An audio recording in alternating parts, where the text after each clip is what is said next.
Welcome, ladies and gentlemen, back to the Redmen TV. This is your fan interactive. It is Brighton 2, Liverpool 3. We have just successfully navigated our way into the quarterfinals of the Carabao Cup. The holders are going to be in the hat later on this evening when, I think someone mentioned it was Jamie Redknapp potentially doing it.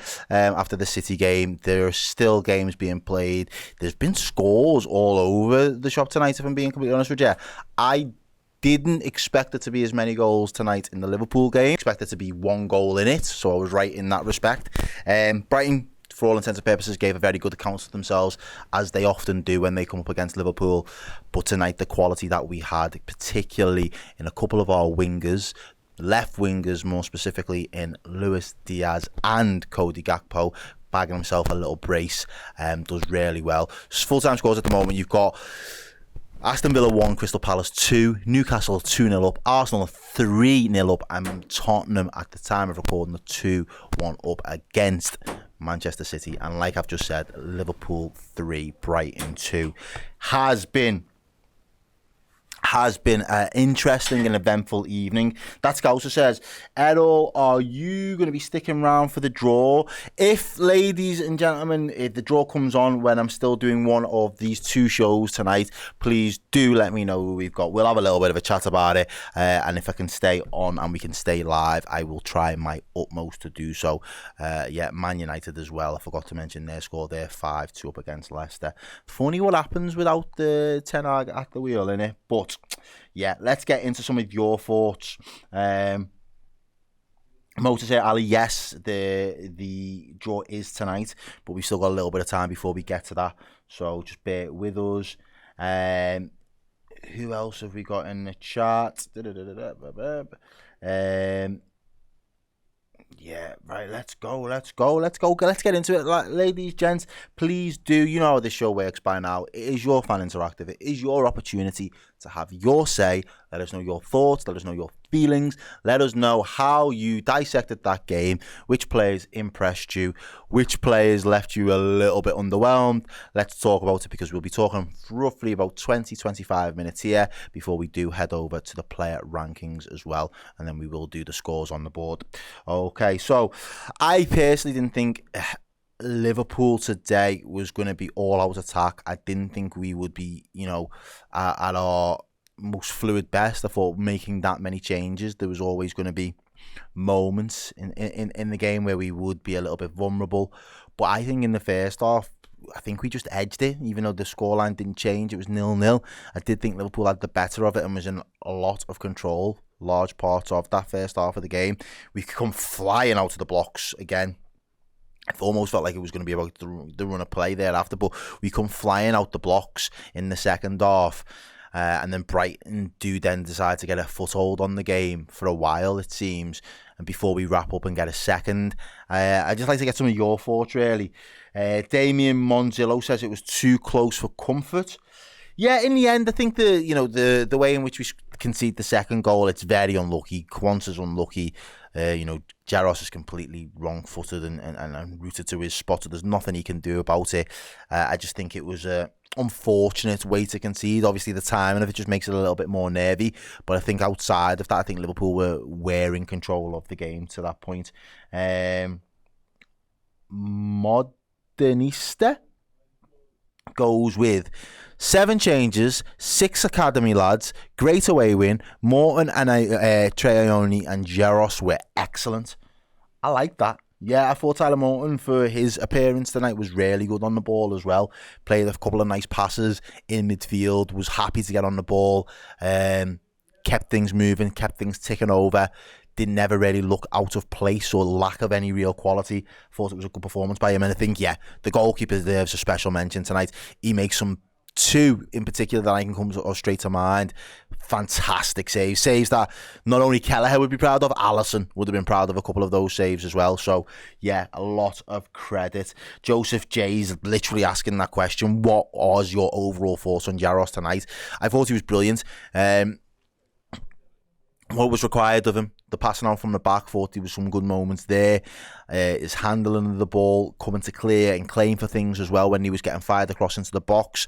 And again, those big saves, the one in the first half to keep Lamptey out, and then the one in the second half, is it Adingra ends up jumping up for the header, and he's going one way to get back into the centre of his goal, and then has to redirect and throws a big hand to knock it onto the post. I thought that was absolutely brilliant. I think he's unlucky with the second, could potentially do a little bit better on the first in terms of where he palms Ferguson's shot away from goal to kind of get it away from the danger. But on the whole, I thought he put in a fantastic performance tonight, one that he can be really proud of as well. So that's all good. I am just going to look over. Dan said, yeah, Dan's the man. He was going to put a tweet out there for us. So just get your thoughts on Twitter as well, ladies and gents. So if you are on Twitter this evening, or X, as the cool kids call it nowadays, I'm not one, do let us know there, and I will go over and read those in a couple of moments as well. But we'll stick with the guys from the YouTube chat at the moment. Sam Coulson says, Szoboszlai was a bit of a passenger, but I don't blame him for that missed opportunity. The pass wasn't the best and the keeper did well. Well,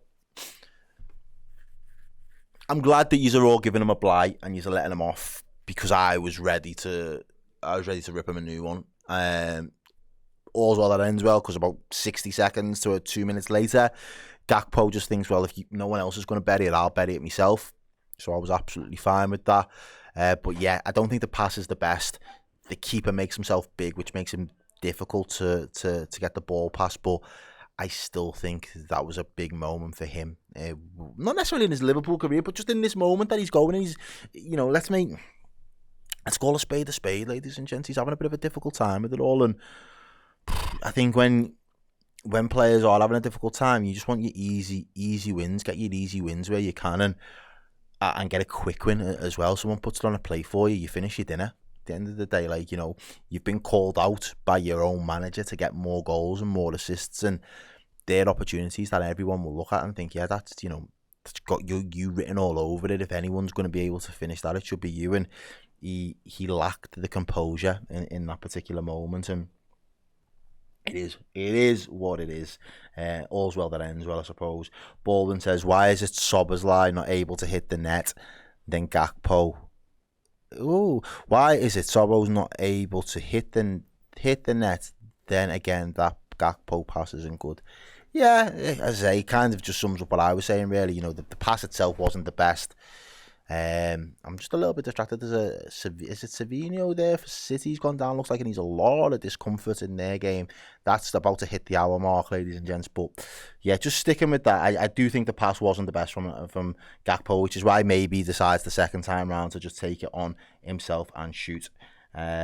So yeah, that does happen.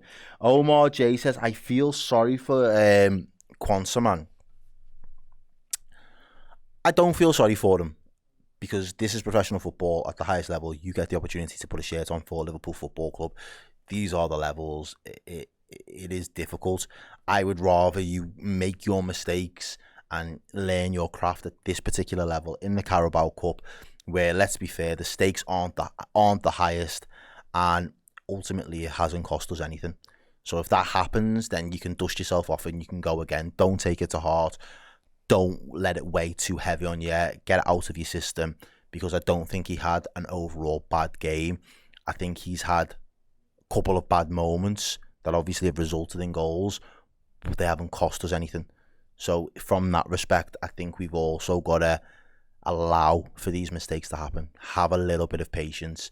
Have that little bit of understanding, and hopefully he comes out the other side of it, and he's got more experience and he's a better footballer for it. And as I say, that is going to happen. As a defender, you are not going to be imperious every single game. We hold these young lads to such a high level because of the players that they're playing with. Konate, Gomez, Matip, Van Dijk. He said, he set his heights really high last season, and kind of pipping Matip in the pecking order. Matip goes down injured. Konate's injured a lot last season. Joe Gomez isn't really fancied as a centre-back for, numerous different reasons. He was there. He was ever present at times for us last season, and thought he had a very good season. He probably thought he'd kick on it's not always going to happen like that. Progression isn't always a straight path. There are a lot of ebbs and flows and ups and downs, and that's all footballers. So I don't feel sorry for him. I feel as though it is a steep learning curve, and I think that's just part and parcel of playing football at the highest level. Someone made a good point there about Trey and where is it there? Jackson just says Trey Agnoni is exciting as a player. No, he is. He looks very comfortable and confident on the ball. I did like him driving with the ball as well in the second half. I thought that was good. Petros is asking, Errol, who do you think is the third choice now, Quansah or Gomez? Probably Gomez. Probably, yeah. Just because of the experience, and you can throw him in. If touch wood, Brighton comes up on the weekend and you've got Gomez and you've got Quansah on the bench, and Konate pulled up with a slight niggle or an injury, you could throw Gomez in there for the physicality, for the experience, and for that relationship that he's got alongside Van Dijk, and not have any worries. Just to keep you updated on that, Savino's gone off stretchered off there for Manchester United, and a young guy called Jacob Wright, and never even heard of him, has come on to replace him. So more injury issues, and this seems to be happening a lot at the moment. A lot of teams seem to be struggling with injuries, so to go through that game and hopefully come out unscathed again is another positive that we can definitely take away from it. Seth F says Gomez was more than solid. Yeah, a lot of people are saying Gomez at this present time. Yeah, Johnny Cash, it was your comment that I wanted to say before. Trey looks really confident. He looks like a baller. Yeah, I would agree there. Apparently, for 17 years of age as well, that's ridiculous amount of talent. Haslar, it's a good question. Now that we're in the quarters, we can have that conversation. Obviously, there's still a bit of football to be played by a couple of other sides, but yeah, we can start thinking about who would we like to play in the next round. Whoever it is, I want to play them at Anfield. A couple of Prem teams in there, and I just think having that home advantage in the quarters would do us the world of good. I'll take anybody, but do let us know. Continue to let us know your thoughts in the chat. Who would you like to see in the next round? I'll throw that one back to you guys in the chat. Do let me know. Let's see what people have said over on Twitter. Thoughts to this? Harry Robson has said, bring on Southampton at Anfield. Yeah, why not? That'd be a good one. Who else? Yeah. Chanulet says there that Quansah needs love and games. Yeah, and when you go through in this competition, that's where you're going to get your games. You'll get another opportunity, make no mistake about it. And I think that in time, it could come good for him. It's just been one of those nights where everything was going well until it wasn't, and it started to just fall apart. Bill Levo LFC says we need a left back in the summer. I feel for Quansah, nothing going right for the lad, and I don't think that's. I get your point. In the big moments, nothing went right. Completely agree. But there was plenty of other moments where he looked absolutely fine this evening, and I think that's the balance that we've got to remember as fans. I'm not going to go in on the kid. I think he's a young lad that is still, learning his trade. You've got apprentice plumbers and electricians out there at 21 that's, aren't exceptional at what they do, and that's all part of the learning curve. He is still in that bracket for me, so I'd rather than make the mistakes on a night like tonight where it's not going to cost Liverpool absolutely anything, and he can dust himself off and he can go again, and he can actually be quite proud of his all-round performance, if I'm being honest with you. So yeah, I'll show him plenty of love for his performance tonight, ladies and gents. Bogart says, I'm pleased with that. We got to rotate and we still won. It was a good performance. Some players getting a chance and taking it, showing that we do have solid depth. I feel bad for Jaros because he deserved a clean sheet. Unfortunately, Quansah still has a mistake in him, but he needs more time. Yeah, and I agree there as well. It is going to be a time thing, and it is just going to be a patience thing with him, because we know he has got the ability and he does have the quality. Who else? A lot of people. Yeah, Phil R says W is a W is a W. Yep, we move. We've got Brighton again on the weekend at Anfield, so hopefully that gives them the confidence. Footy Marvelous says a special mention to Jaros because this, ladies and gents, brilliant save. It really was. Brilliant save. What else have we got there? If we go back over to the members chat, let's see what people are saying. TJ Killen, yeah, I wanted to have a little conversation about this. What are your thoughts? Because you heard, if you've been with us all evening, mine and Dan's thoughts in relation to the left back situation with Liverpool. To me, it felt like Robertson still struggled a little bit, and I don't know whether it's just a turn in form, which happens to footballers often, or if it is worse, and we're starting to now see the decline of Robertson, and it looks like there doesn't seem to be our top players that have been loyal servants and excellent servants for us for years. It doesn't look like there's a gradual slip of form. It just looks like they're falling off a bit of a cliff. I think back to Fabinho in his last season for us. I'm just beginning to wonder what it is with Robinson, because there was some moments in that game where it wasn't necessarily his ability to keep up with his man for pace or anything like that. It was purely down to just his reading of the game and misjudging the flight of the ball and just getting things wrong and simple mistakes as well. Which to me just feels strange, because he's been someone who's been he's been known and renowned for being able to be quite a good reader of the game and just anticipate danger and clearing his lines and playing better passes forward for us. And he just looks maybe a little bit like his confidence has been knocked as well, and maybe he's in his own head a little bit. So it will be interesting to get some of your thoughts and feedback on that, because I'm sure you have observed similar things yourself.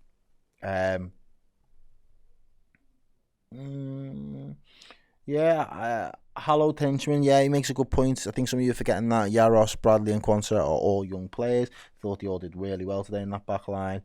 Baldwin says we need 3 left backs. I don't know if we need 3 left backs. Mr. Mango says I was disappointed in Robertson, Jones and Quansah, but outside of Robertson, the other 2 are rotation players, and I can accept a poor performance due to the lack of rhythm. Yeah, that's absolutely fine. I think that's why I wanted to stay in the competition. I get why people didn't necessarily have the appetite to go on a deep run in the Carabao Cup, but for the size of the squad that we've got, for keeping people hungry and engaged, we need extra games that actually mean something. And I just felt like today was another opportunity for us to do that. Bamalam says Owen Beck could be that guy. I don't personally think so, but I could be wrong. The 9 says I think he's talking about Robertson here. His positioning seems off. It seems like the new system asks a bit more of him defensively.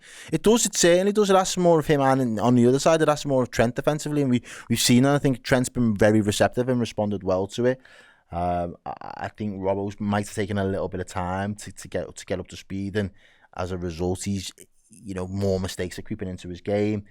Someone else there saying Ike Nori from Wolves would be his choice there. Sorry if I've missed it. I did see it, but I won't be able to bring it back up on screen right now. There it is. Mimi B.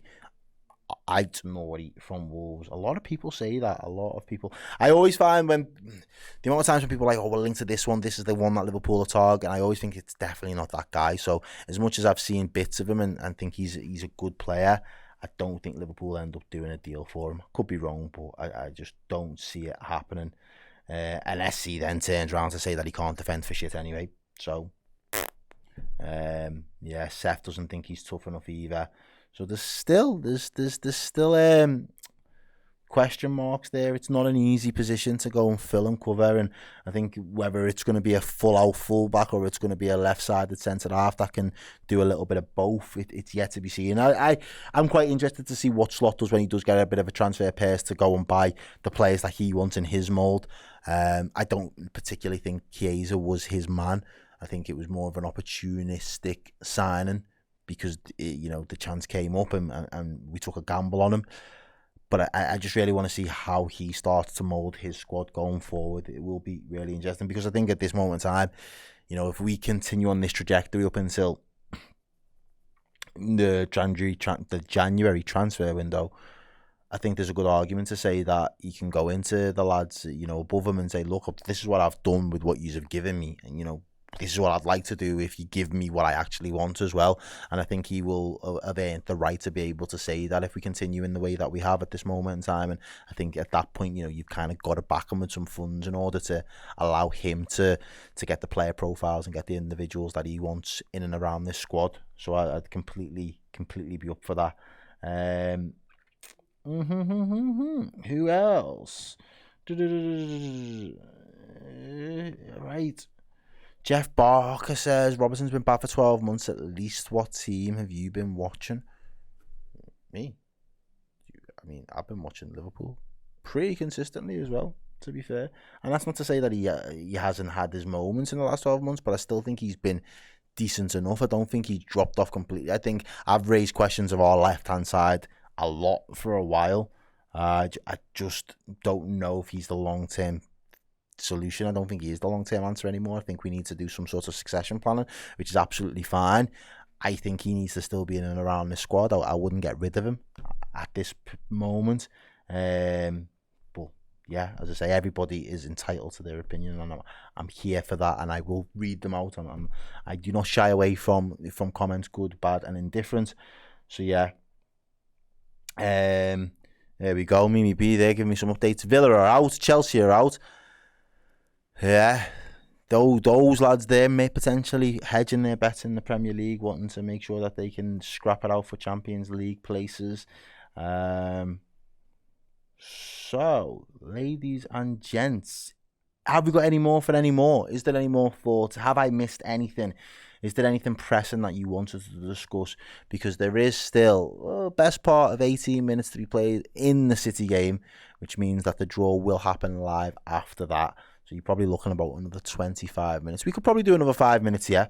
So if you've got anything you want to discuss and you want to talk about, let's keep it going. Let's stay in the mix for 5 more, and then we'll start to go over to the board. Easy now. I genuinely think I'm just going to stop here and watch this, because this is a big moment for the City player. My nephew's just come on the pitch. Jamai Simpson-Pusey for Manchester City. That's my brother's little boy. Wow. I know we're not City fans in the chat. I know you probably do not care. But that is a big moment. He's a young centre-half. Young lad. That's incredible. I know his half fella will be absolutely made up. I'll drop him a message in a minute. Wow. Yeah, the levels to get into City side at any point in any game is incredible. So yeah, if you are watching a City game, if you've got an eye on that, I didn't even know he was on the bench tonight, but yeah, I know his mum and dad will be absolutely buzzing for him, because that's incredible. Sorry to distract from the chat. I just recognised the face and just wanted to give him his flowers there. Brilliant to see. As I say, yeah, everyone's still saying come on Spurs. I'm still saying come on Spurs, so fuck it, innit? Like, it is what it is in that respect.